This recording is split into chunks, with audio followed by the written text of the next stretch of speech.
I'm actually going to stop the share for a second. Oh, we have some people. Look at all the lovely people. Hi, everybody. I think we'll keep it like that for a minute. Oh, look at all the pretty faces. Okay. All right, that's nice. Oh, that's pretty cool. All right. 12:15, I'm going to go ahead and share screen. Except for it's not letting me. Always something new every day with Zoom. All right, let me get in here. There it is. Now it's up, right? Yep. Okay, good. All right, folks, we're ready to start. Welcome to Austin Nonprofit Meetup. I'm Nancy Manning, founder of Power Your Mission and Austin Nonprofit Meetup. And for the last year and a half, I've been making monthly presentations in person in Austin to this group. When we moved online last month, it allowed us to open this group up to nonprofit leaders nationwide. So you can also now join Austin Nonprofit Meetup on that platform, and I will give that information to you at the end. So let me cover just a few little housekeeping issues before we begin.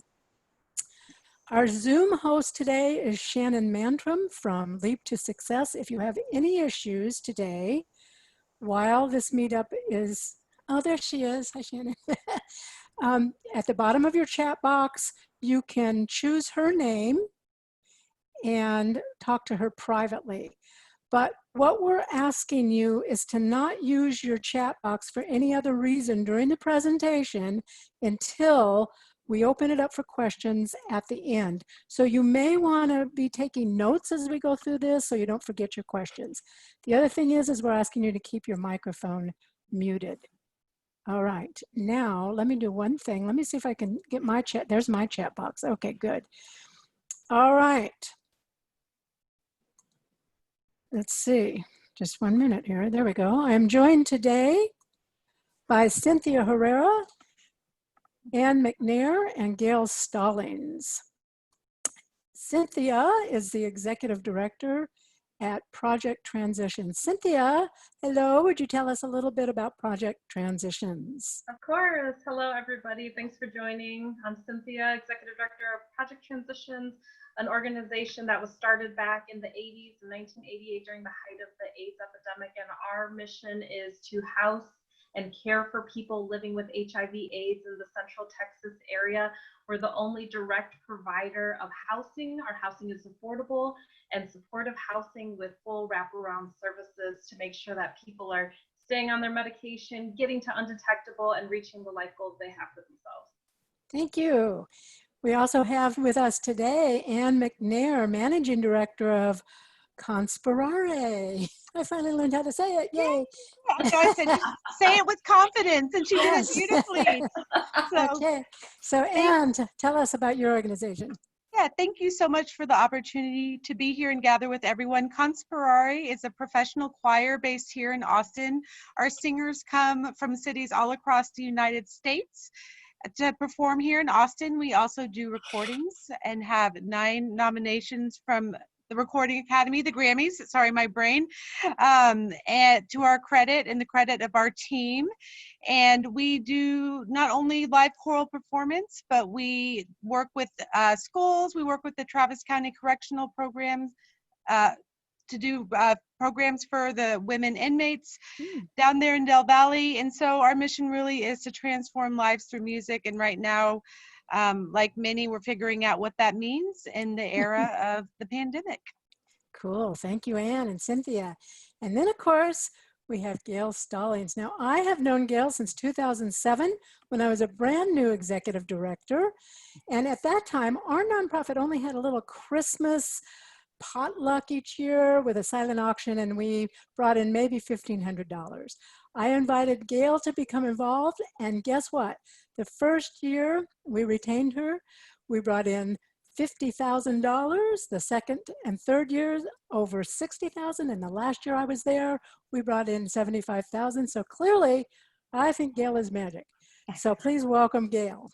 All right. Well, I don't normally start my magic with abracadabra, but I do start with a 3-letter word, and it's spelled F-U-N, because I really believe that I put the fun into fundraising. And just like I've done with that organization, that we're going into 11 years with that luncheon that Nancy just mentioned. My company is Fun Auctions. I am a professional benefit auctioneer, specialist, consultant. Lately, it's been cheerleader. Gosh, everything you can imagine. I've been doing this for 15 years, raising $120 million just here in Central Texas.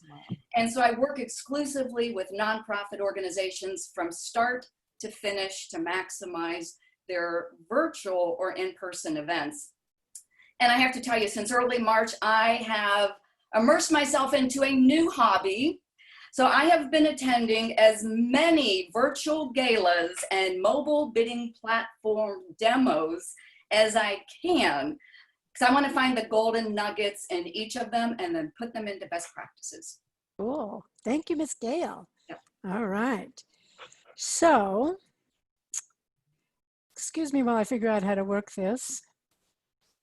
All right. Oh, that's how you work it. Okay. So, virtual fundraising basics are essentially the same as the best practices for traditional fundraising. In other words, you still must know your audience, have a plan, be able to engage your audience in a compelling fashion, make those connections. And now more than ever, your community needs to feel connected to you. So here's the thing you have to keep in mind when you move to that virtual environment. You now have a passive audience. That means you're going to have to focus more than ever on the experience you choose to offer your audience. And we'll be talking about that as we go through. Okay, so see now I clicked there. Okay, so you'll notice in your toolkit that these steps follow that toolkit, and each step has additional information in the toolkit, of course. Now, Cynthia and Ann held virtual events in April, so let's see how they approach these steps. Let's start with Cynthia. Cynthia, can you tell us a little bit about that virtual event that you just hosted and how your audience guided your decisions about that event? Absolutely. So what we did was an event called April Showers Online, and we like to think of it as a virtual live stream extravaganza. So we had fun with it. This was an event that is usually held in person. And of course, we had to switch to online. It's usually a bar event that has lots and lots of auction items and drag queens and drinking and all the fun that goes along with that. So we decided to take it virtual this year, keep the date, keep it going, keep the tradition alive. So we did a live stream event to Facebook and YouTube with auctions on a separate site called ClickBid. And to tell you about our audience, the way that was guided was, we started with the audience that always comes to April Showers and supports us through that. So it was kind of already defined, but we included a larger group of people reaching out to our whole database. We only had 1 month to plan it because we weren't sure what was going to happen. And we kept it right at 3 p.m. on Sunday so that everybody would kind of have that sense of familiarity. So our audience was essentially there, but we just grew it and tried to include as many people as we thought we could engage.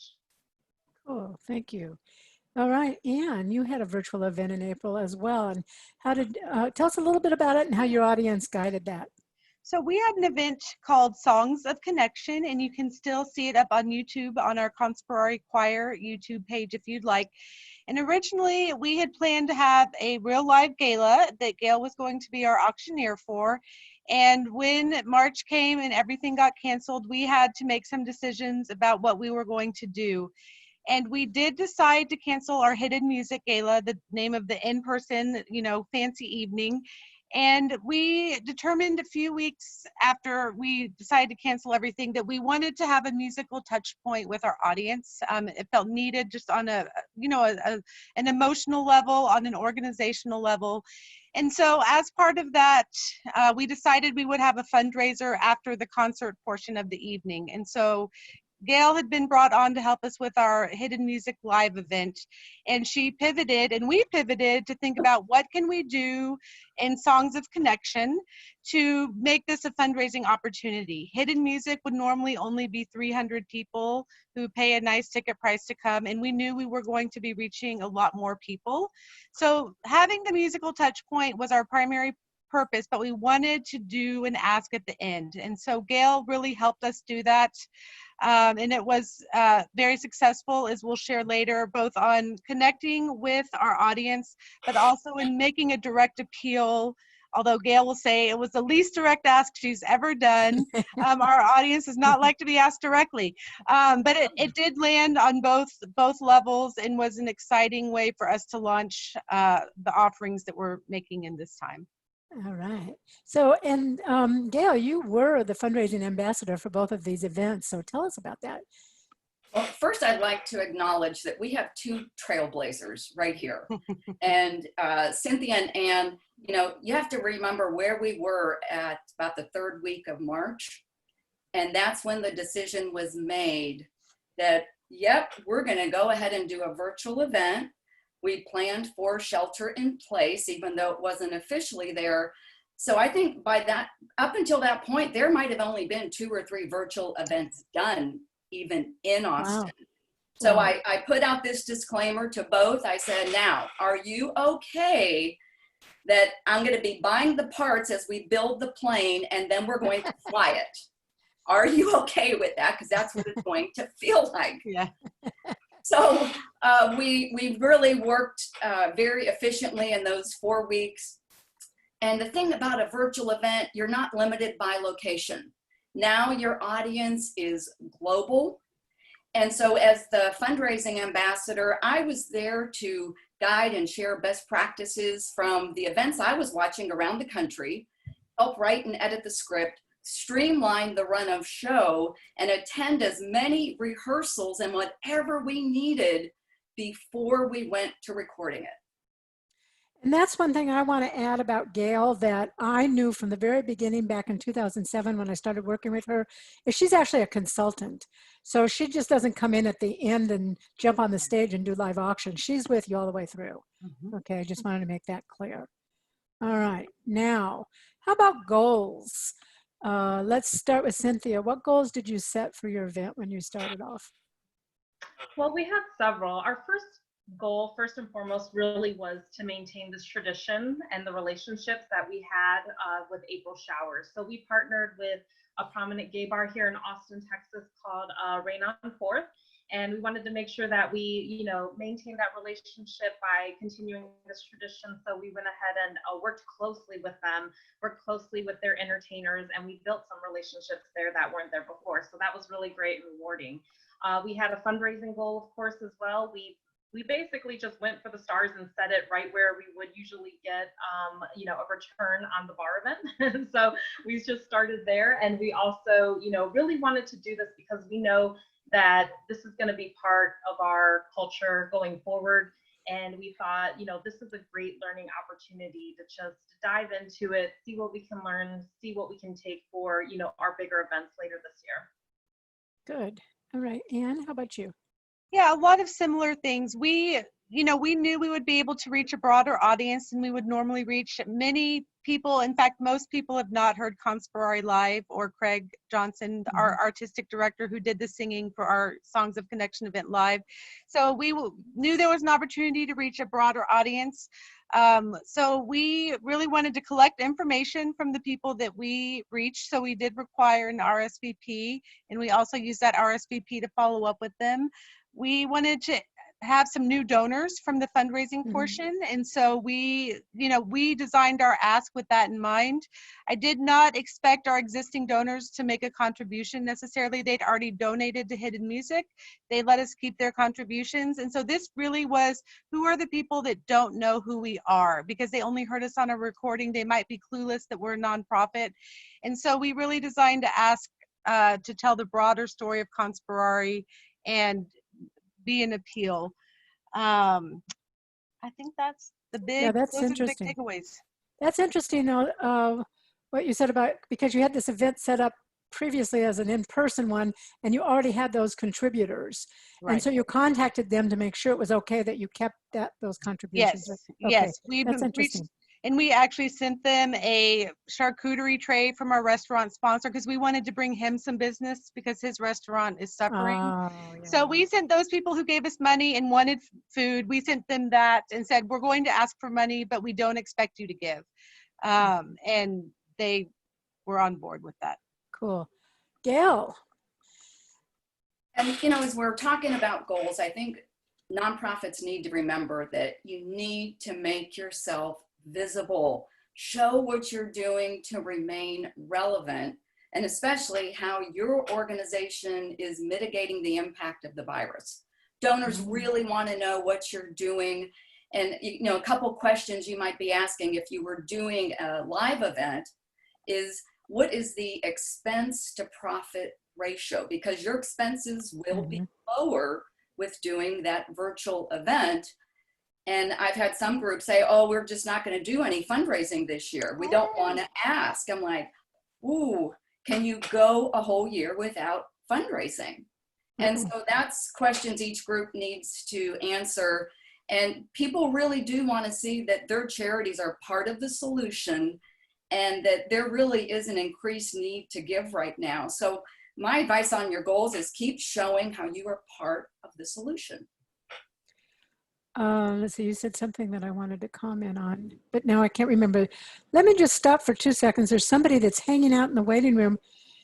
Shannon, I think you can hear me. It's that Katie girl. Should I admit her because you were trying to admit her?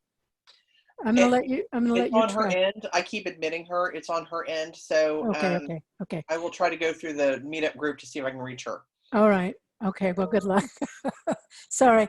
Okay, folks. Moving on. Oh, I know what I wanted to say about what Gayle just said about expenses. Look at your net expenses. In the appendix, I think it's Appendix A, it talks about doing that, is to look at what you've done before, income and expense-wise, for the last several years. And you'll have an idea of what a live event cost you compared to now what the virtual event will cost. All right. Draft your mission-driven script. So in your toolkit on page 3, you'll see the primary pieces that form your script, how you weave each of these pieces together. For instance, your mission, your stories, the experience you offer to engage your audience, your fundraising, your gratitude, all of those, how you weave those pieces create your programming, which then shapes your run of show. So let's see how Cynthia and Ann did this. Cynthia, how did you approach this scripting? So for our first script, we started off with a run of show and a script that we had from a previous event. Because this was also new, we thought, let's start with a little bit of structure that we already have in place. So that was our bare bones that we started with. And then everything else really was formed by our goals and our audience, right? Mm-hmm. So we knew that we were going to be reaching, you know, a broader audience. We know that our audience loves to support us through our 2 thrift stores, our top drawer thrift stores, and here in Austin. And so we wanted to make sure that we included something for everybody. We know that our audience loves the bar stuff, so we wanted to include all of that. So we started off on content with our board members and them giving their impact stories, why they got involved with project transitions, why it's so significant to them. And they did thank yous as well. We started with a little introduction, of course, and letting everybody know why we were here, what our goal was. I did a little message from the ED, and we did an appeal video where we put together some client stories. We also did a fund the need, and Gayle will tell you all that, you know, you want to do that first. And so we put that out. And then we did a live and silent auction that I'll tell you all a little bit more about later. And we also threw in those fun elements that we were missing from the bar. So we had 3 performances by some of the most beloved drag queens here in Austin. And we also got to have some cameos by some really big figures in the gay community, like Carson Kressley. And it was just really great to have, you know, a little variety, but we thought that it would speak to our audience. So that's where we really started. The appeal video that we did was again, just 3 stories that we already had taken of our clients, and we just weave them together with an interview from our director of client services, so that we could really make it more about, you know, who we are, what we do, why it's so important, why it's so crucial right now. And we even, like Gayle said, did touch on throughout why our mission is even more important given COVID-19, and really just made it very timely as much as we could. I know that I like the part where your board members told their little impact stories and acted as the ambassadors of your mission, which is so appropriate. I really enjoyed that. Okay, and I loved your fund and need, but I'll talk about that later. Okay, how about Anne? How did you approach the scripting? So we, you know, keeping our audience in mind and keeping our kind of organizational culture in mind, we decided to have 3 segments. The first segment happened before the event starts. So our start time was 8 p.m., but we had a virtual lobby beforehand. And that's where we did some kind of organizational marketing. We had some videos about Conspirari that featured our singers and board members and Craig talking about the work we do, and also showed images. And we were actually able to reuse some videos we'd used for a previous Hidden Music, so we got some more bang for our buck there. And then Craig, as the musical leader of our organization, was responsible for the segment where he sang, and that was up to him. And so he did that. And then for the last part, which we, you know, we're very extemporaneous, very conversational. And so we decided to draft a script that would be questions and answers, more of a conversation between Gayle and Melissa Givens. And we also wanted to make sure that we drew the connection from Craig as our artistic leader to our broader work with the choir. And so we drafted that with the script with the idea that we'd take it from Craig to the choir. And then we closed with videos of the choir singing so people could kind of complete the arc. And then of course the last slide was how to give again. All right, and Gayle. So when we talk about run of show, or we're talking about Mission-driven script. Script like this. Yeah. No one ever left an in-person gala and said, I wish they would have talked longer. Just doesn't happen. So that even applies more to a virtual event. And the one, let's see, I think Cynthia's event was 37 minutes, right? And Yeah. Anne's event was what, about 40? At Let's the end of, just when we started with oh Craig. yeah, about 50. 50 minutes? Yeah. Total? All right. So what you're really trying to do is take maybe a 4-hour program, if you did a live event, bring it down to 30 to 45 minutes. So that's why scripting is so important. And data actually shows that online viewership starts dropping after 30 minutes. So you want to make every minute count, just like we did with Anne's virtual lobby. And it was really fun watching it, where we put all those pieces that would have been part of the program, but you use that for people while they're, you know, logging on, and they're going to see who the board is. And there's some mission videos and introducing staff and sponsors. And we didn't do it in Anne's, but that's where it'd be a great place on, here's how you bid. We'll show you a screenshot of how you bid, and then here's the text version of how you bid. You cannot do that enough, especially with getting people to give online. So when you're thinking about your mission-driven script, this is probably where you should be spending most of your time in that 4 weeks that we had to plan all this. You know, Nancy, if I can add one thing that was helpful for us, we wanted to appeal to the new person who was in our audience. And so Gayle provided an important point of reference because she was fairly new to us at that point, though she'd spent a lot of time with us. So I think it's important to have someone who's not kind of in the forest with you all the time, so that you know that if you're trying to do a different message, you know, having someone to bounce that off of. And so that was a really important way that she helped us. Okay, good. Agreed, yes. I wanted to make a comment here too about storytelling. Cynthia and I have talked a little bit about this with her event. When I watched her event, she had one guy that I thought was really cool. He had a little dog, and Of course, anybody with a dog I'm going to love anyway. But what I want to do is just speak briefly to storytelling. A year ago, I presented a meetup on storytelling, and we covered story inventory, story collection, and storytelling. And I'm going to offer this as a mini course sometime within the next month, I think, because story collection and storytelling are art forms, but they can be learned. So that will be my goal. So what I'm going to do that will be different than what we did in person is hopefully Cynthia will help me by finding that guy that I like to interview. But if you also, any of you that are listening, have a client that I could interview, I'll do it on Zoom, it'll be recorded, and we would actually use that as part of the course to show how story collection is so critical and how to do it. So let me know afterwards, you can send me an email. But it is important to know how to do story collection as well as storytelling. And of course, your videographer would then take your stories and weave the images in, all right? All right, next on the list. So your virtual fundraising options. Now, I think this is the one. No, it is not. Cynthia, would you tell us a little bit about the options you chose? Just a little tiny bit about each one you used. Yeah. So we used 3 different things to essentially try to do fundraising. We did Fund the Need. And in our case, we made it specific to fund a nurse. Since COVID, we were needing additional coverage at our hospice and recuperative care programs. And so we did fund a nurse, and we did different levels of donations, and we provided, you know, a little context of how much that would go, like how far that would go, rather, how much money would, you know, be provided, would give you, you know, 3 meals a day for these residents, or 1 night stay in our hospice, etc. So we did the different funding levels, and we made sure to do a little graphic on the screen for each one so that people could really follow along and understand that their money has this impact.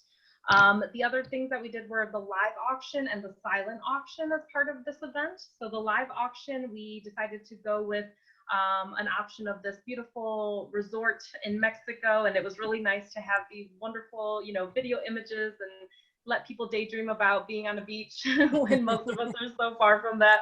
So I personally enjoyed having that in there.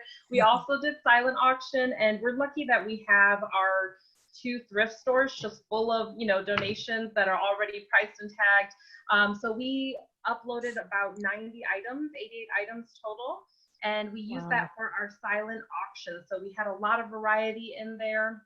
We used, we'll talk about technology more later, but we used a program called ClickBid where people could bid on the auction items there, both the live and the silent auction items, and it was just a great little mix. Yeah. Okay. Let me just comment at the end. You guys, if you would resend me the link, Anne and Cynthia, to your online events, and I'll send them out by email to everybody, because I really want you to see how these events were so different from one another as well. But Cynthia's Fund the Need, I thought, was amazing, and I thought it was live, and it wasn't. Now, Gayle will talk in a little bit about pre-recording and all that, but the graphics were great, the presentation was great, the way that the speaker from her organization and Gayle played off each other was great. It was really good. So, you know, you really want to pay attention to how those pieces are done. We'll talk about the technology here in a little bit. Anne, okay, how about your event? What did you use for fundraising options? So we really did, I'm going to call it the heart-to-heart appeal. It was a very direct ask. When we started, we were going to do some different levels of giving and what that supported. And ultimately, you know, there comes a point where you have to get into the 30 to 45-minute window. And so we, as our artistic director often says, killed our darlings on a few things and made some choices. And really the goal there was a very simple, direct ask. And we did this with a matching gift. We had an anonymous donor who had put up a $25,000 matching gift, which we applied to this. And we really wanted, quite frankly, $5 gifts. We were more interested in the number of people in having a large number of people give rather than having a small number of people give a lot, because we see this as kind of building the pipeline. And so we did the heart ask, and people responded, and I'll share more about that later. But it was really that live ask. Gayle had a conversation with one of our singers. We had a toast, which is my favorite part, Oh, and I think on the PR for this session.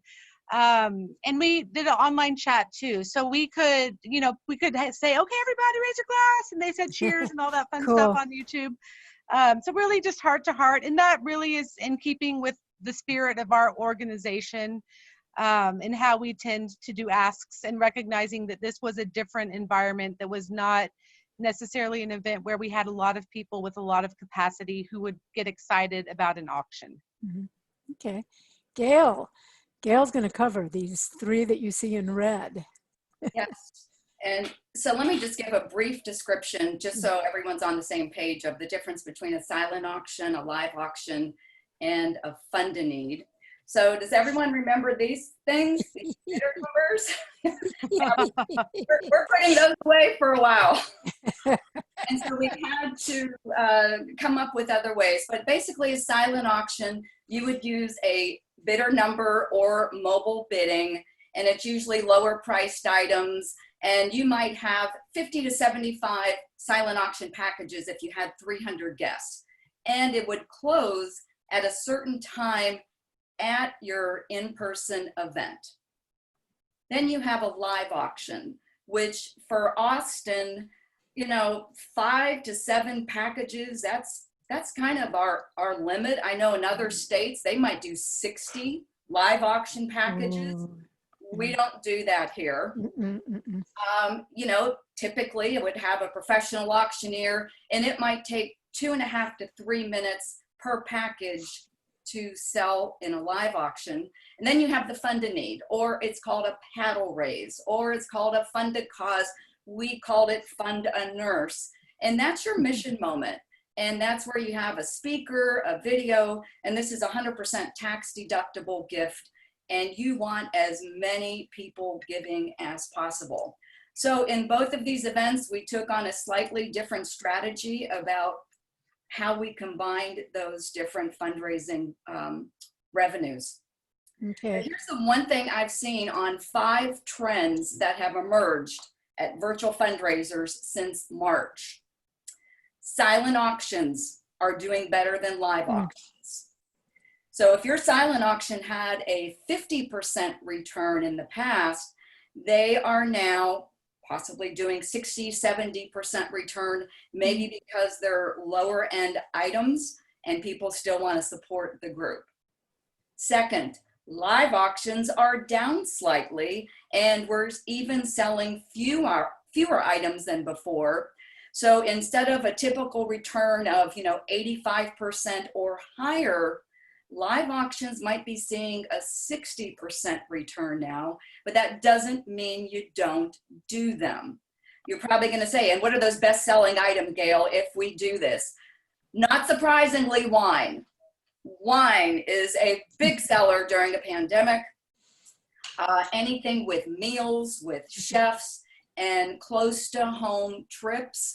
And now there are even some groups finding virtual wine tastings and virtual chef experiences. So those have been developing over the last month.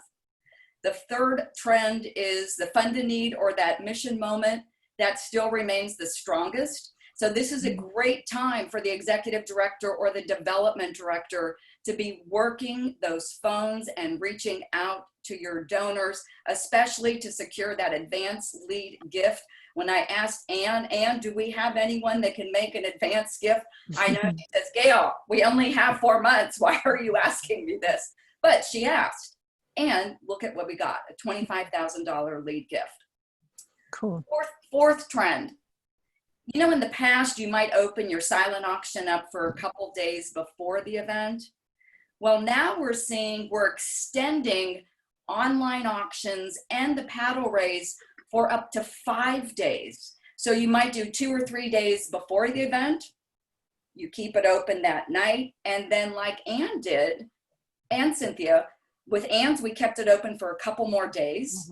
And Cynthia's, we closed within about 3 or 4 hours after it was done. So keeping it open now gives you much more ability to reach a wider audience.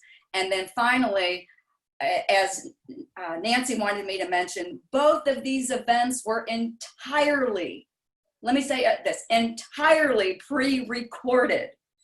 And so, but there is a way to implement a live aspect to this, and you can acknowledge donors in real time, but that's going to depend on your mobile bidding technology and live streaming platform. And we're going to talk a little bit about the technology. Yeah, because I thought Cynthia's Fund and Need was live, so we'll get to that. Okay, just one little quick point about the rest of the type of fundraising event options that you can do virtually. You'll see a lot of them in your toolkit appendix, and I want to make mention of one, just so you know how easy these can be, and it's the marathon. I'm aware of one guy who wanted to raise some money for charity water, and so he held a 24-hour marathon. You joined him in watching Nicolas Cage movies. So in between the movies, he would do a little bit of fundraising.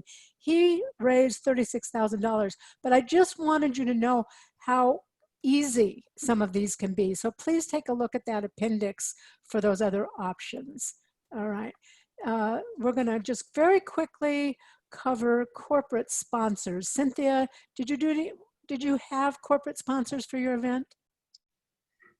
We have corporate sponsors throughout the year that we made sure to give recognition to. So that was important, again, to maintain relationships, because we didn't have a lot of lead time. We didn't concentrate too much on securing those big corporate sponsorships. We really did a lot of just, crowdfunding. So we did recognize all of our current relationships, and we partnered with Rain on Fourth, so they were our major supporter in it. Okay, how about Anne? Did you? We did not secure any new sponsorships for this. We had two opportunities here. One was, as a performing arts organization, we have a season sustaining underwriter. It's a mouthful always. And so we wanted to make sure and recognize people who are sponsoring our season in general, and they're our primary corporate sponsor, Cap Trust. Thank you, Cap Trust. Always say thank you when you can. And then we also had a few, for our normal in real life or in-person gala, we have some different corporate sponsorship levels, and we had a few that joined us at the introductory level, which is $1,000. And so we made sure to recognize all of those folks who had signed on for Hidden Music as part of this newly created event we called Songs of Connection, but nothing new for this event. It was all kind of enhancing existing benefits and changing times. Okay, and Gayle, you had something to say about corporate sponsorship in general. I do, and so don't make assumptions that everyone, all these corporations are affected by COVID-19.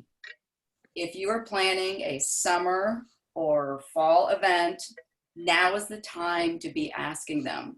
You have to think about this. Corporate sponsors really want to align themselves with a nonprofit partner who's considered part of the solution. That's a strong message that corporate partners working with you, you're essential to helping your clients get through this. So you have this broader audience you're going to reach. I can't wait for them, Anne and Cynthia, to share their numbers. And so you actually get more visibility than at a live event. And there are still things you can replicate and do. You can have pre-event incentives for your corporate sponsors. There can be virtual swag bags. You can do an introduction video from sponsors. You can have your virtual background with consistent branding and logos. And of course, the favorite one that I'm seeing out of all this is that when the event is recorded, it can then be replayed and shared by your audience and pass it along. And so this, again, is reaching an even broader audience. Very important. At the end of June, our meetup will be on corporate sponsorship. And I hope to have one or more corporate sponsors join us for that meetup. So stay tuned for that. All right. Now, the hairy issue. Your technology. So this time we're going to have Gayle start the discussion. Go for it, Gayle. I'm going to go for it.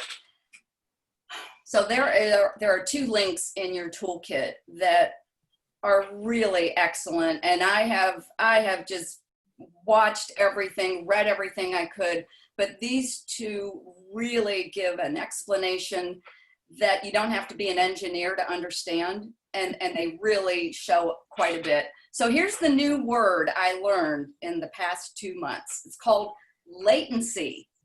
That's latency, and it's a major issue for auctioneers.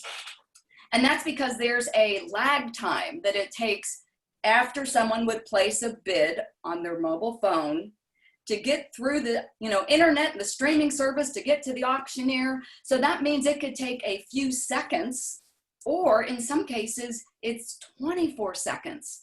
So when you're doing a live auction and you don't see it for 24 seconds and you're trying to acknowledge donors, that is a long time. Mm-hmm. So these two links that I really encourage you to read. One is about the latency of streaming services, and it goes through how to make the choices. There's the pros, the cons, the pricing, and that's done by Octria. The second article is called, Are You Tech Ready to Host a Virtual Fundraising Event? By my good friends at Greater Giving. And it actually has a live event production company answer those questions about here's what it's going to take to help you go virtual. So let me just set the stage for what might not be obvious before switching to a virtual event, because there are actually 3 pieces to consider. This is not a one-person show.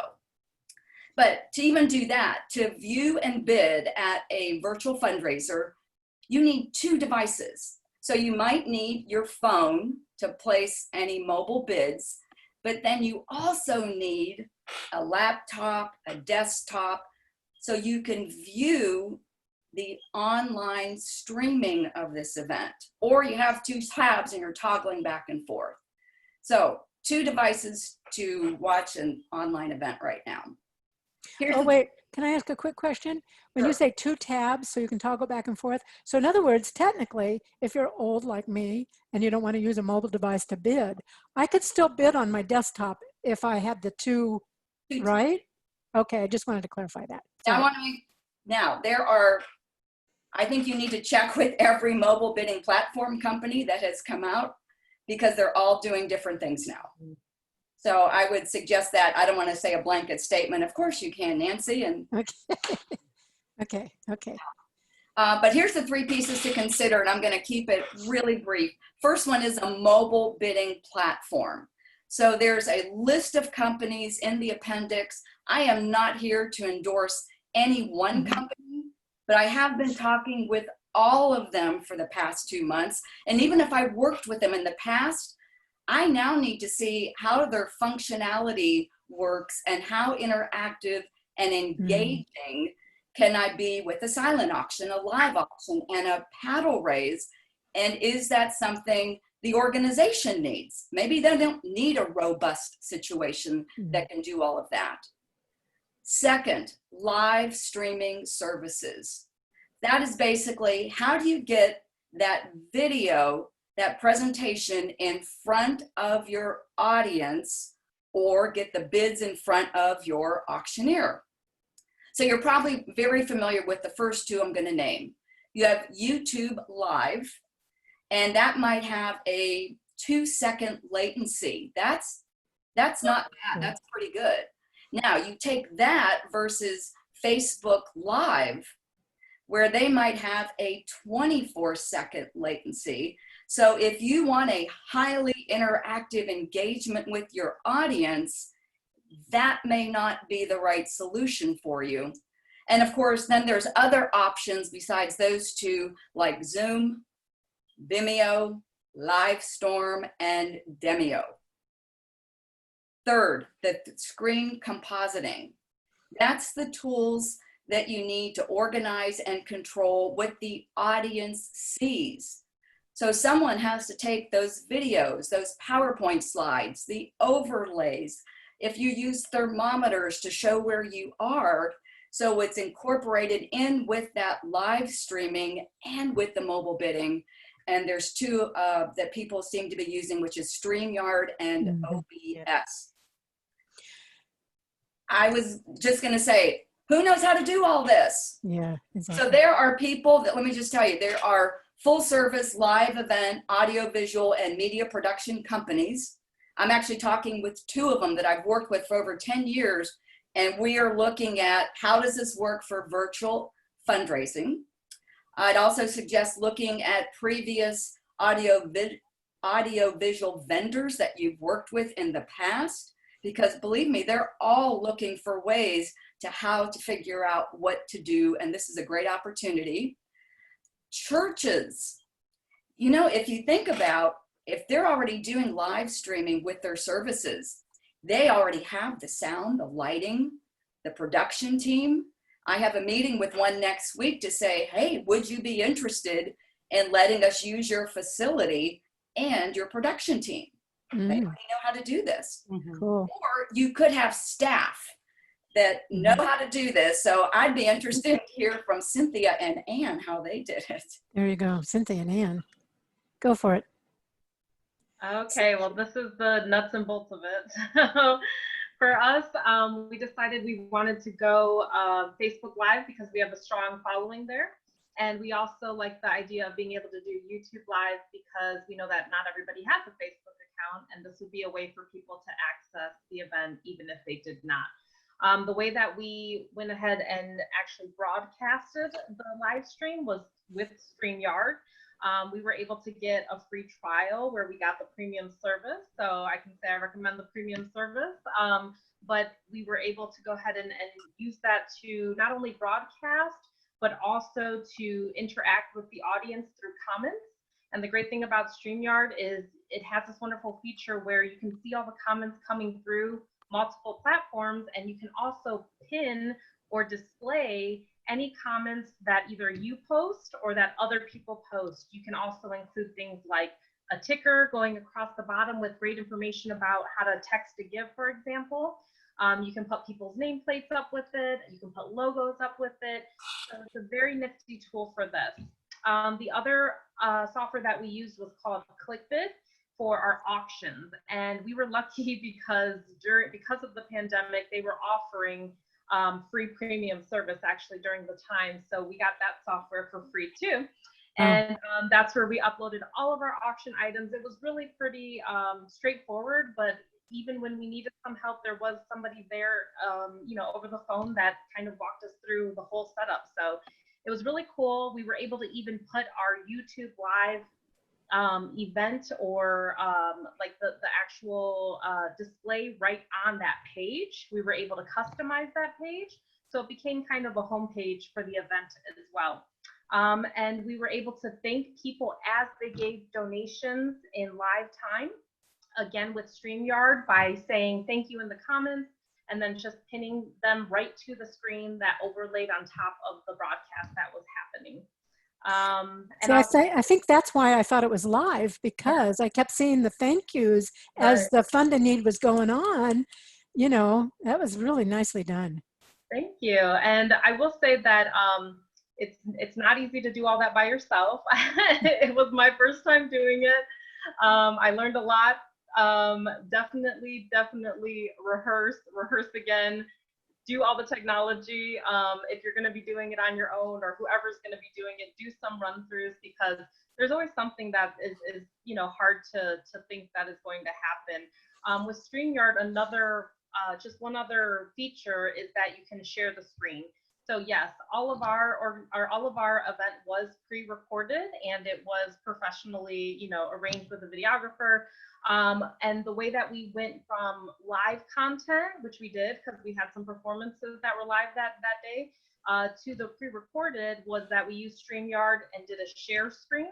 And so then whatever I displayed in StreamYard is what people seen on both Facebook Live and YouTube Live. Okay. And then one really last thing is that when you go ahead and schedule it in StreamYard, you'll actually get a link that's generated through YouTube, and you can share that in your promotion so that people know exactly where to go for your event. So all of those things came really in handy.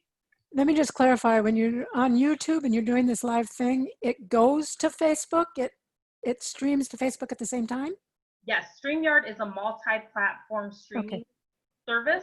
So it actually streams to both YouTube and to Facebook. And it's kind of hard, to explain.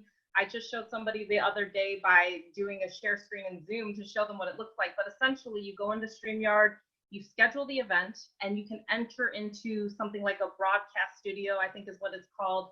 And you can add people into it. It lets you do split screen. You can put slides up with a person, or you can just share your whole screen if you want to go to YouTube, for example. So one other little piece of technology is that our videographer shared the whole pre-recorded segment through a YouTube unlisted channel, basically. So she made the video unlisted. And so I was the only one that knew how to access it before the event. And so I accessed it and shared my screen and then streamed it with StreamYard. So there's a lot of moving pieces, but once you get in there, it makes a little bit more sense. And I'm happy to, answer those technical questions if they're not too many as we go on. If y'all need help, I'm happy to help. So Anne, which technology did you use? So we opted for YouTube, and the reason we used YouTube is because for us, it's the lowest barrier to entry. You can literally click on the link and your audience is there. If they can do that, they can successfully participate. It also allowed us, like Cynthia said, we can generate a link in advance. It also allows for chat, which some people love, some people hate, we learned. So we're going to talk about that later in lessons, but we loved it mostly, and it's very generational in my observation, if you like it or hate it. As we were talking about this, the contractor you work with is super important. We work with the Recording Conservatory of Austin and John Stinson, and we work with him because I know his internet connection is reliable. He knows how to do all the YouTube stuff. And for us, he took basically 6 different segments and put them together into a cohesive whole in terms of the program that we broadcast. And so that we got a lot of compliments. Craig did an iPhone video and John color corrected it. And people didn't know that it was color corrected, but when we called people, they said, oh, it all looks so professional, even though it was from home. Well, we color corrected it. And it does, we care about how we sound, we care about how we look. And so for us, that was the right approach to do. And I also want, for the RSVP process, which is part of technology, even though we've been focused on the broadcast, we did integrate our RSVP with our mailing list to make it super easy to get those RSVPs from existing people, but also to get new people involved and on our mailing list. So the RSVP technology does matter. And for collecting donations, we just used our existing system. We did not want to deal with any more spreadsheets or bank transfers or anything. But another lesson learned was if we are going for $5 donations, we need to have a Venmo or something like that, because people do not want to fill out 27 fields in a form to give $5. So we did learn a lot, but we tried to use what we were familiar with so that we could be what we were familiar with and what our audience was familiar with so that we could be set up for success. Which was donating on your website, right? Right. Yeah, okay. We're going to move to the next step here, and we need to be quick. We're running just a bit behind, ladies. So determining run of show. Cynthia, how did you do that? I'll be really quick and just say that we started off with our previous run of show, like I said, and then we took Gayle's advice of get it down to 30 minutes, and we just took that really seriously. So we just started mapping out, what's going to take this much time, and we took the ones that we knew needed that much time, and for the rest, that really determined what we were able to do. So we had 3 performers. We said, guess what? You get 3 minutes each.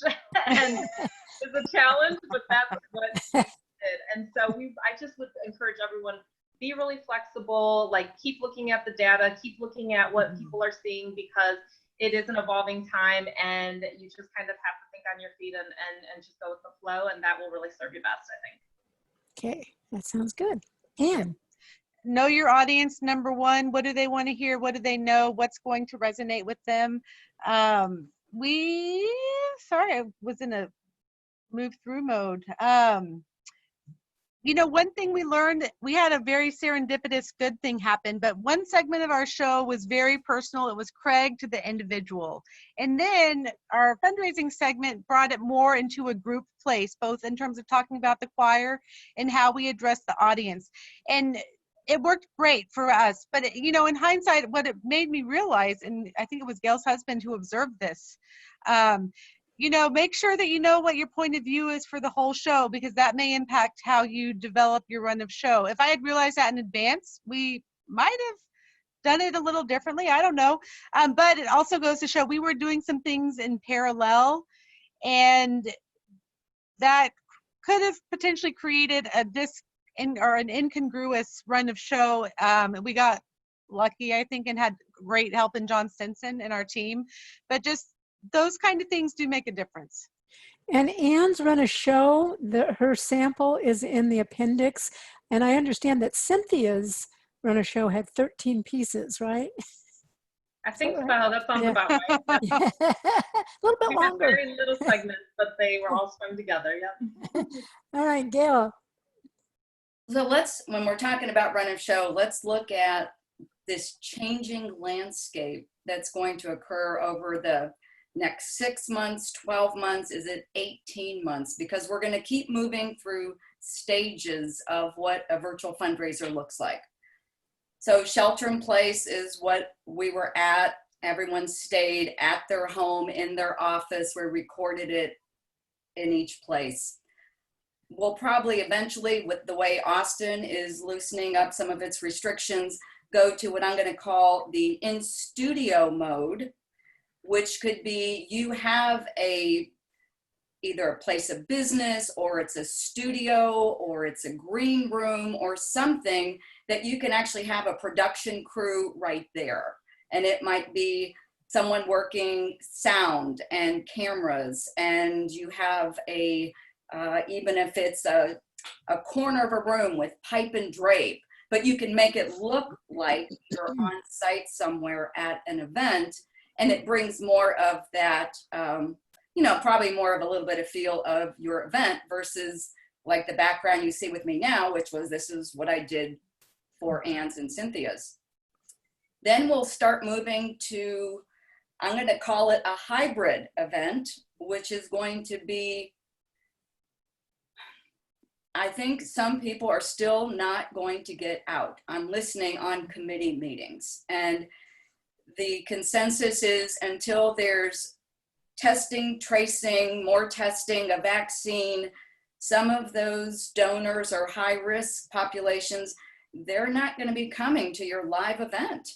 And so, and ironically, some of those could be your biggest donors too. So how do we make it a hybrid event where you might have a very small in-person event, but that might look like, instead of 300 people in your ballroom, you have 50, 70 people. They're all socially distanced. It's 2 people at a table, and they're 6 feet apart, but you still also may want to have a virtual component with it. And you might even do it where it's more like table parties at individual homes. So you have dinner parties for 10 people where someone buys a table and it's in that person's home, but then there would be a way to connect all of these tables. That's another version. And then live events, that's the big question mark right now. When is it going to go live where people start to feel comfortable? And I heard of some events that in other states that people are going on September, opening it up to 350 people and tent. Like, okay. So I think it depends on where you are and how comfortable you feel, but I just don't see that as being part of the solution for a while yet. Okay, thank you, Gayle. Let's move to our 7th step of branding and promoting. Cynthia, how did you brand your event, and how did you make that decision? Well, we were lucky enough that our partners at Rain on Fourth, they have kind of, I guess, an in-house or someone that they use all the time for graphic design. So that graphic designer was fabulous, came up with a wonderful image for us to use, and we just made it really consistent. We took that, we used Canva to make some templates so that we could use them for social media all the time. So all the team knew, if we're going to post with this. We also used Hootsuite so that we could schedule out all of our social media posts and make them coordinated across Twitter and Facebook and Instagram. And then we also did an email, of course, to all of our, well, several emails to our donor base. So we made sure to include, you know, everyone that we thought would be interested. And we think all of our supporters would want to see what we're doing with our first virtual event. So we shared that with everybody a couple times, gave them instructions and all that good stuff. We also did a Facebook event. Sometimes people need that reminder from Facebook, and it's just really convenient to have that event on your calendar. And also with YouTube, you can actually get a little reminder from YouTube when one of the videos you want to see is coming up. So again, that link from YouTube is just really handy because people can have that in their back pocket. I tried to take kind of an ambassador type of approach with mine as well, where I tried to get all of our partners that were involved. So one of the main reasons we wanted to include the drag queens, besides their just amazing fabulousness, was to engage their audiences, right? They all have fans and they have followers. And so we asked them all, of course, you know, to be ambassadors for this and get people to tune in. And then I went to my board and asked them to treat this like a real live event.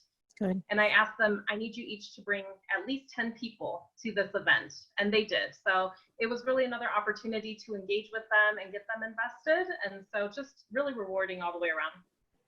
So you branded specifically for the event, and then you promoted through social media, ambassadors, including your board, and email. Exactly. Okay. Okay. How about you, Anne? You know, the truth is I don't have a lot to add. We created a specific image for this that we worked with one of our graphic designers who has a quick turnaround and great ideas.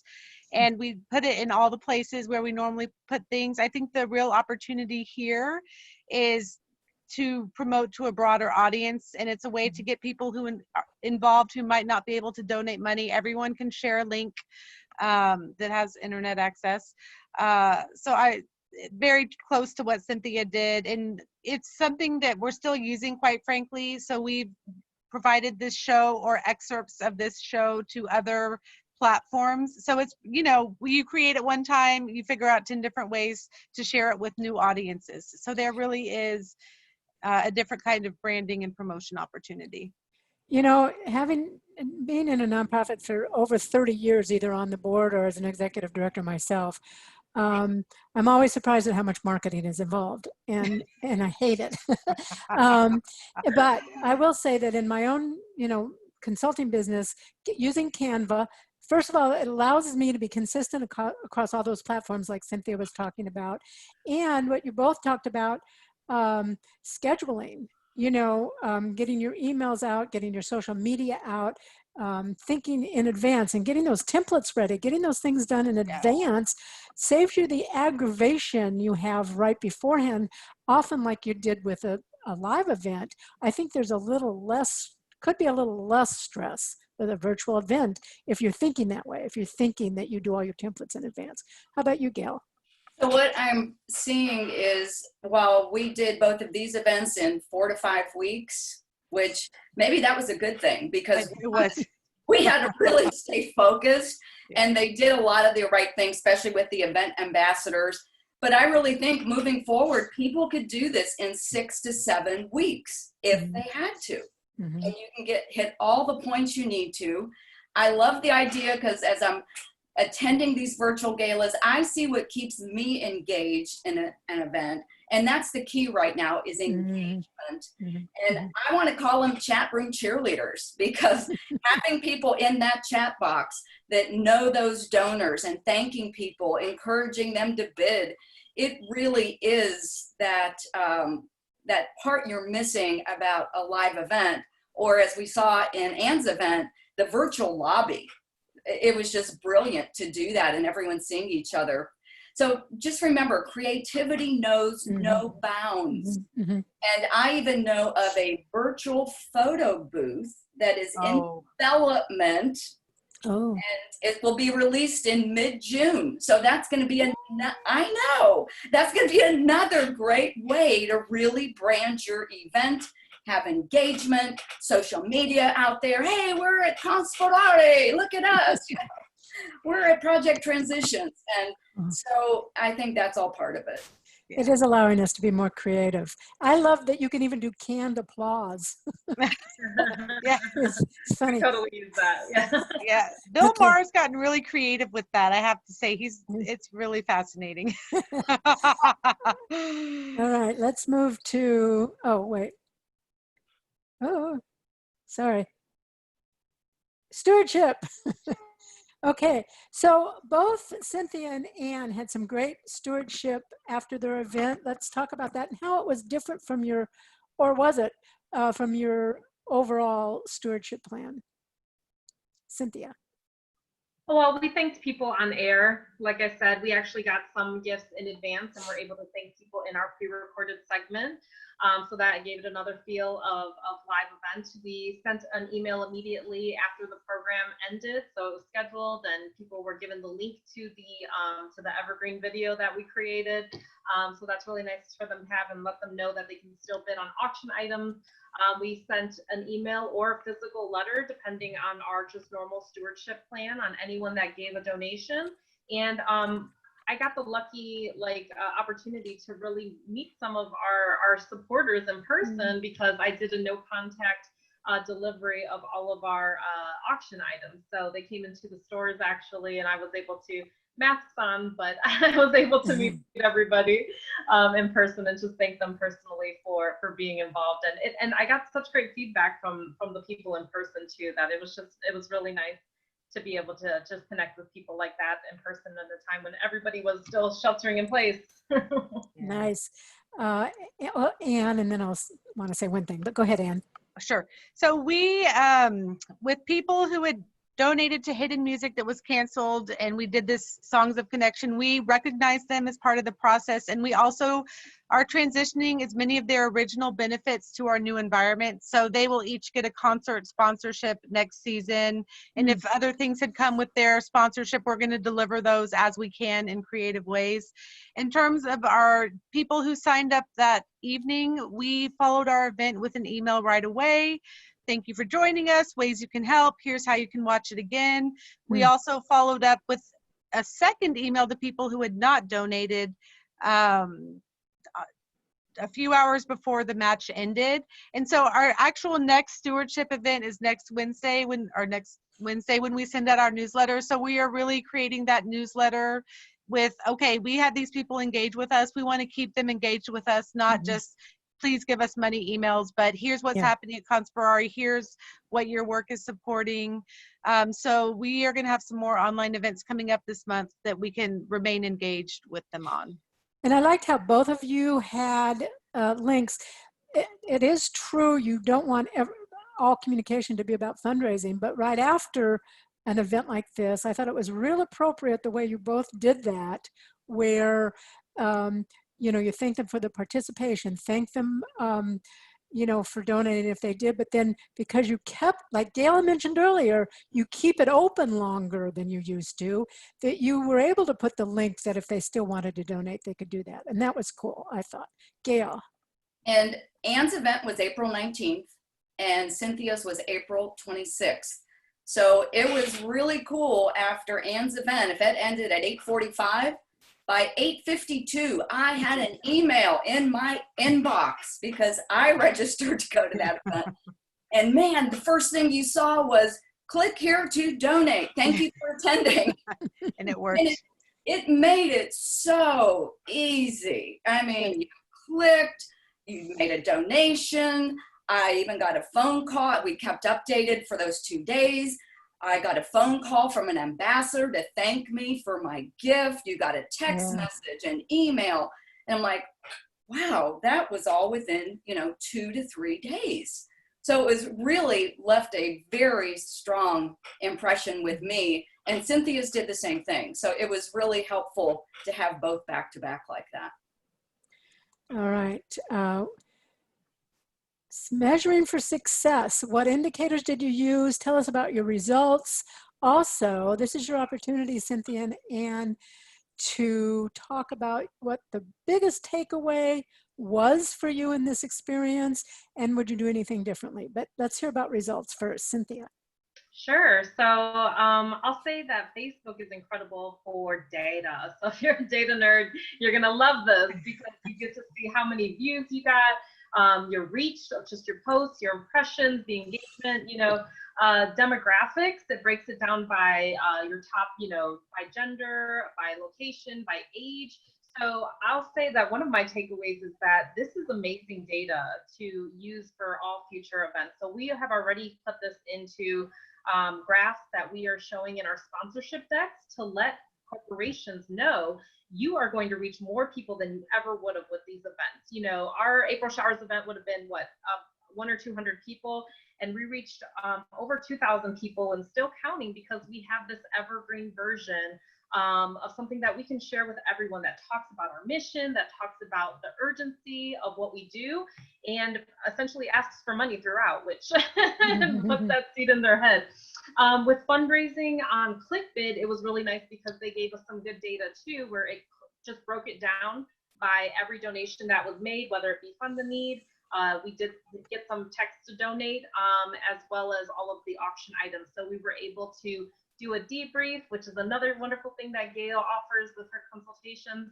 And we were able to think about, what auction items did really great, which ones do we need to concentrate on more for next time, how many auction items is enough or too many. So we had so many great indicators and measures of success with this, probably more than any other live event, I would say, for sure. Okay. And then I guess one more takeaway that I'll say is that, this technology is just growing every day and changing every day. Just like Gayle's kind of alluding to, you never know what the next thing is going to be. So just be really vigilant about staying on top of it. If you have events coming up, anytime the rest of this year, we already learned about one with Event Gives, where you'll be able to actually donate right on your phone or your computer with buttons that overlay right on top of the auctioneer, which is just amazing. There's zero lag time, which is incredible to us now. We were like, where were you? Ago, right? I mean, literally every month. That was just, 1 month ago that didn't exist. Yeah. So who knows what's going to happen before the end of the year. So I would just say that keep vigilant about that, and think about how you might just incorporate the lessons learned from our virtual world right now into our real world. Like Gayle said, there's going to be stages, and my biggest takeaway is that this was very much worth doing.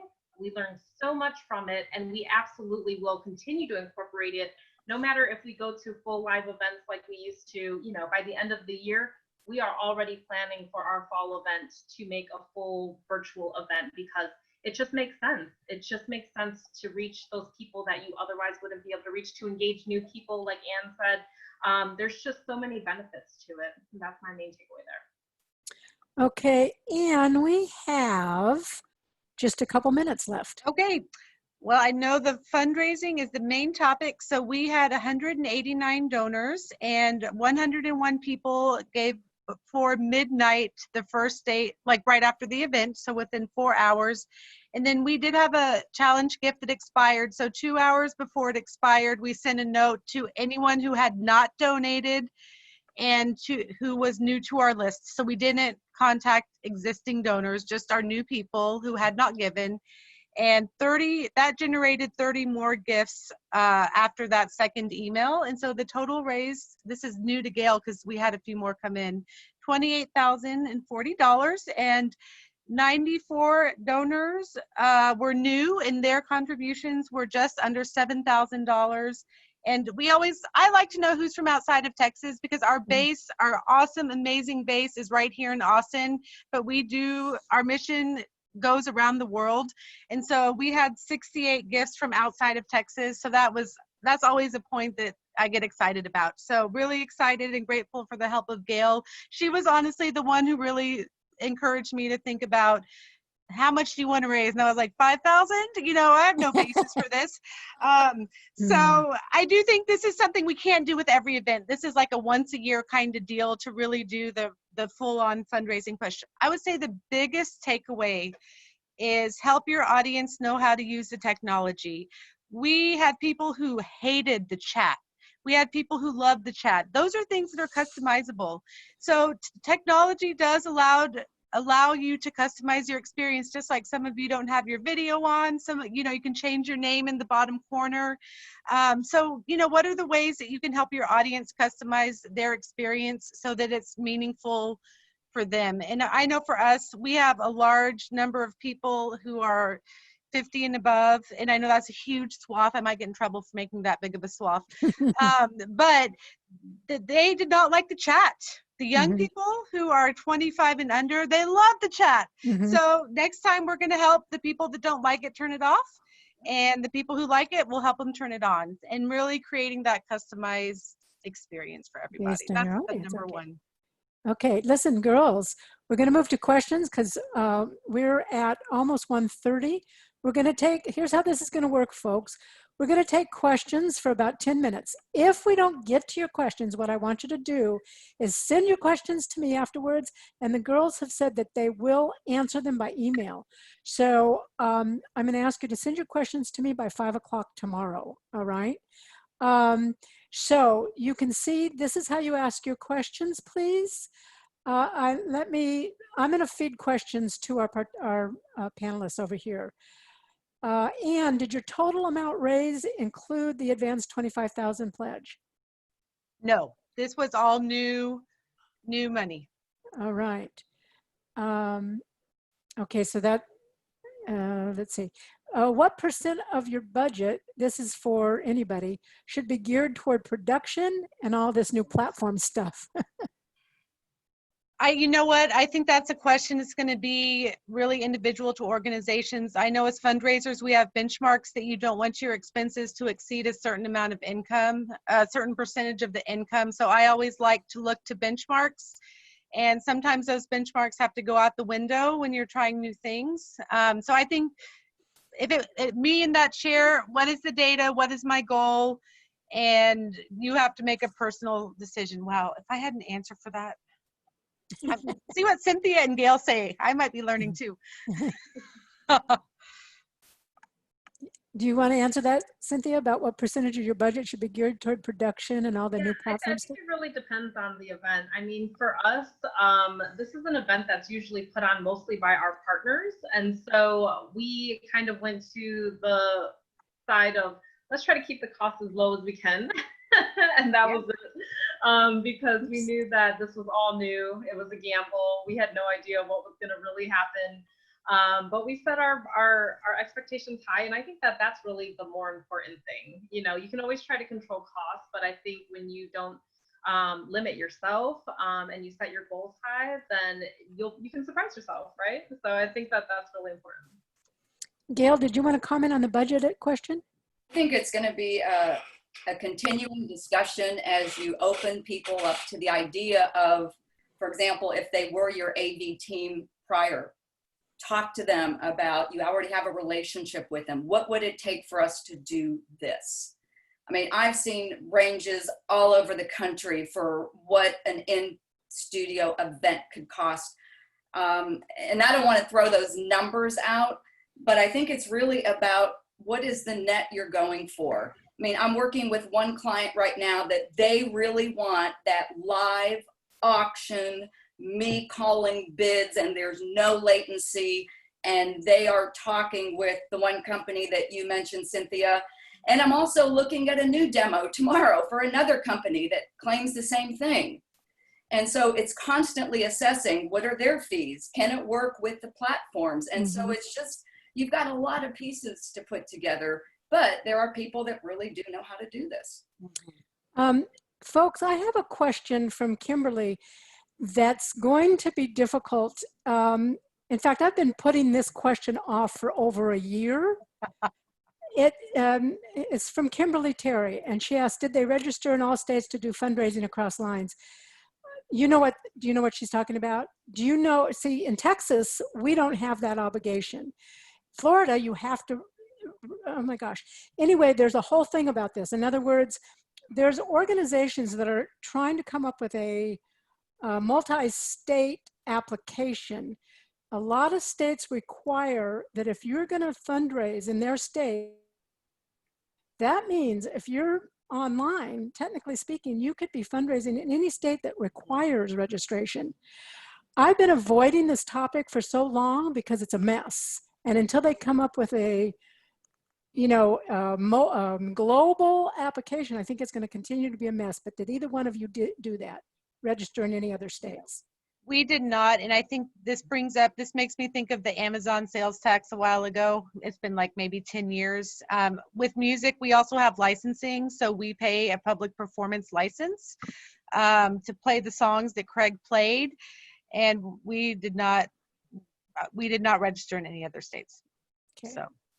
We didn't register either, but what I will say is that there were things like that, like legal issues that came up, and Gayle was really great at consulting us on some of those things or just putting attention to them. Like we wanted to do, I think it was a raffle or something like that, and Gayle had to let us know.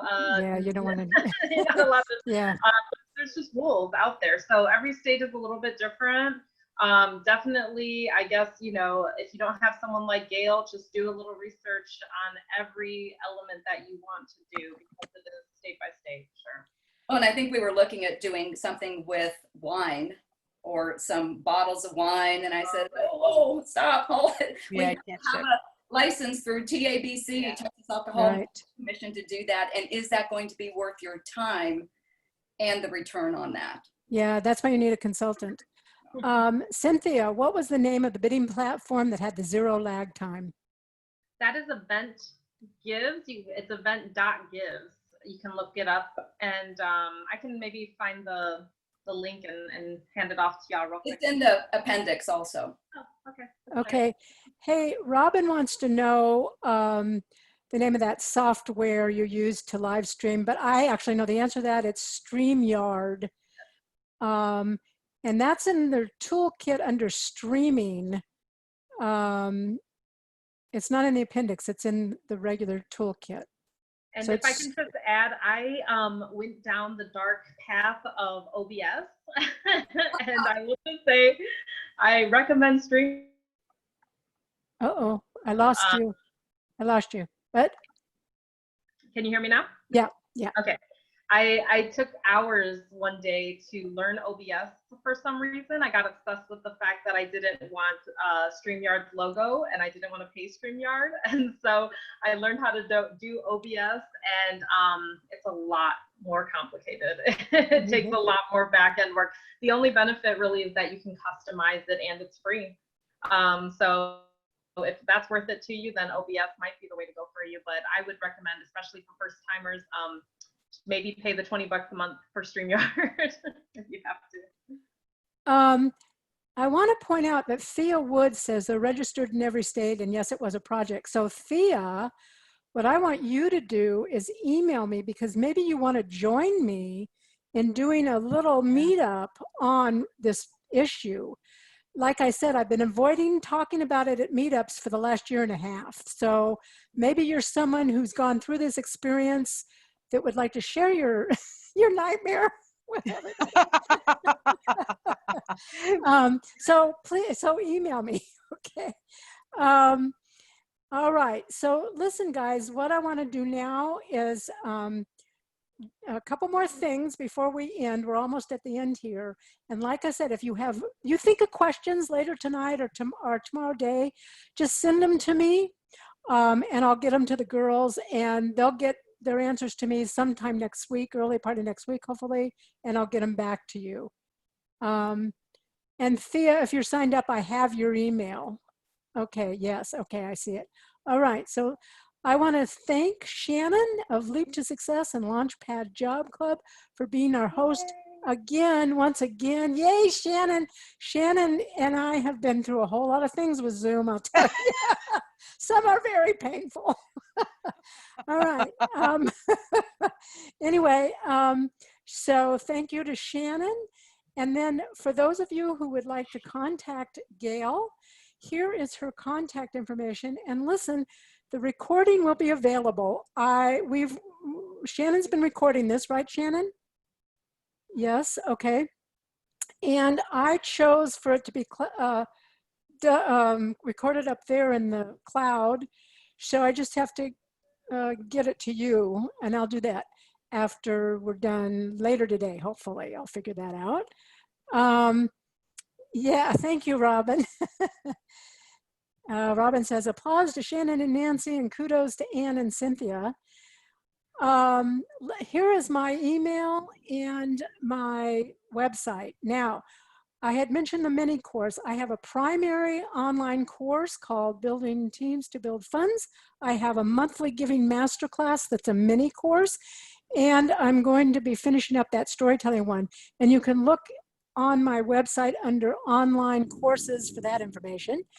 You can join Austin Nonprofit Meetup by going to meetup.com and searching for us under Austin Nonprofit Meetup. The only thing I want to say there is one person from out of state had a little difficulty. She got signed up okay for the Meetup platform, but then needed the link for Austin Nonprofit Meetup to actually join our meetup. So if that happens, just send me an email. And then please join us on our closed Facebook page of the same name. I'm not very original, guys. so that's called Austin Nonprofit Meetup too, and I'm hoping to make that more active. Next month, we have corporate sponsorship, and the month after that, I've got a surprise guy from San Francisco. I'm not going to tell, that's just a teaser. All right, does anybody have anything else they need to add at this point? We're actually 5 minutes early. That never happens. Go us. It makes up for the overage during our fundraisers, at least on mine. I want to thank all you ladies. Gayle, it's wonderful to be connected to you again. And I know last August when you came to the in-person one, we had not very many participants, but we had some active participants. But it's always good to see you. Thank you, Miss Gayle. You're welcome. And just let me say that, once Austin keeps opening up and there's going to be summer and fall events, you are going to be competing for your audience time way more than you were in March and April. Ah. It's happening already, even, Gayle. People have things going on, and so we were the only thing on April 19th, and next time we won't be the only thing. Yeah. So it needs to be scripted and stay relevant. That might make you think about your dates. That's what we're thinking right now. We have our snowball, our main gala coming up in the fall. And we're thinking, do we really want to do a Saturday? We don't want any competition. Yeah. Good thinking. But actually, there's more flexibility now. I remember with my old organization, we couldn't compete with the football schedule and the book festival that they had. You really had to be careful. But now it seems like there's a little more flexibility. True. Is it? Am I making that up? No, I think you're right. That's true, actually. It's just a matter of how far we get by the time you want to do your next event, I guess. Yeah, like you mentioned, that new technology that's coming out. Right, exactly. All right. Well, Ann and Cynthia, Ann, you and I have not met in person. No. Cynthia and I used to do lunch, and so we were talking about, when the world stops ending, we're going to have to do lunch, so we'll do lunch. It's been very lovely. Thank you, everybody. All right, well, I guess I'm going to close it up. I'll leave it open for 1 more minute, 2 more minutes, if anybody has any questions. I'll just say also, Nancy, thank you for having us on the channel today. Thank you for organizing this. And personally, thank you for just being you and making this a thing here in Austin. It was one of the first things that I found that was really helpful as a new ED. And, you're definitely my fairy godmother, like so many others. Yeah, I have a member that calls me her fairy godmother. Yeah. And I will say that Cynthia took my primary course, and she's also taken the monthly giving course, and a couple other people have taken the monthly giving course. So 4 other people, I think. So. And the monthly giving course, I highly recommend. It's been really useful, and we are just about ready to launch our reboot. So this makes me so happy. All right. Giving campaigns, FYI, in general. Oh, okay. So Shannon says to take everyone off mute. How do I do that, Shannon? So that people can say their thank yous. I'll hit unmute all, and everybody can clap and huzzah and all that good stuff. Oh, that'd be fun. Okay, and I'll stop screen share. How's that? So that now we can see everybody. There. Oh, look at those cute people. All right. So Okay. Yeah, Hi, so Kimberly. Hi. Hey, Gayle. Hey there. Oh. everybody unmute Ann. yourself so you can clap. Yay! Thank you. Yes. Hey, Ann, I just have to let you know that you know my niece, Oh, who is that? Kendall. Oh, yeah, Kendall. She's actually come to work for us a few more hours recently. Yeah. We need help. She loves She's it. great. She absolutely loves it. Oh my Yeah. gosh, thank you for Anyway. introducing yourself. What a small Yeah, world. it was fun to meet you. Nice to meet I you. hear a lot about you. She Oh, loves you. hopefully good. Oh, yeah. Oh, yeah. Always. Kendall's been great. She has so much energy and she loves choir. So, Yes. Very much so. I also wanted to mention that when we were doing these in person, I think the largest group we had was 22 to 25 people would show up. And it maybe averaged about 15 or 16. Last month we had 62 people come to this, and today we had 38, 39, 40 people come. So this is such a wonderful opportunity for all of us, I think. Although I miss seeing you guys in person too. yeah. Yeah. Shout out to my cousin Jamie on the line. I know she's listening. Oh, She's in Colorado, so it's kind of cool to connect with. it is a small world even on the internet. It is. It's nice. All right, folks. Well, I guess we'll say goodbye, and I'll talk to you all soon. If anybody has any questions, I forgot to mention I'm going to send out an evaluation, but I'll just do that by email. So, all right, folks. Thank Can you. we get a group photo with Ann, Cynthia, Shannon, you and me? How do I do that? Oh, I think we do like a screenshot of it. Yeah, just do a screen grab. Yeah? All right. Okay. Bye, Kimberly. Bye, I hope to be in Kimberly. touch with you. Bye-bye, folks. Bye, Jamie. Bye. Great information, guys. Thanks a lot. Thank you. All right. Let's- Okay, so you want me to do a screenshot of us? Yeah. I I can do know, that. it's like Okay, everybody look pretty. Everybody look pretty. final printing. No, Gayle, you've got your mouth open. Close your mouth. That was so funny. Okay, wait a minute, because when I hit screen share, it's going to freeze everybody. So get your cute face on, everybody. Okay, here we go. Okay, wait. Oops, wait. There we come. And now I'm going to do this. Oh, that's cute, Gayle. Yes. All right. Okay, that is cute. All right, I'm going to send that to you guys afterwards. Okay. Gayle, did you get a new pillow on that chair? Oh, Oh, me? no, I moved the chair. Okay. Oh. I just moved the chair. I like it. Thank you, All Shannon. right. Thank you, guys. Very We'll nice see you lady. later. Thank If you. y'all need Lisa success, we're here for you. Awesome. Thank Take you, care, Nancy. Shannon. Bye, guys. All right. Bye. Bye-bye.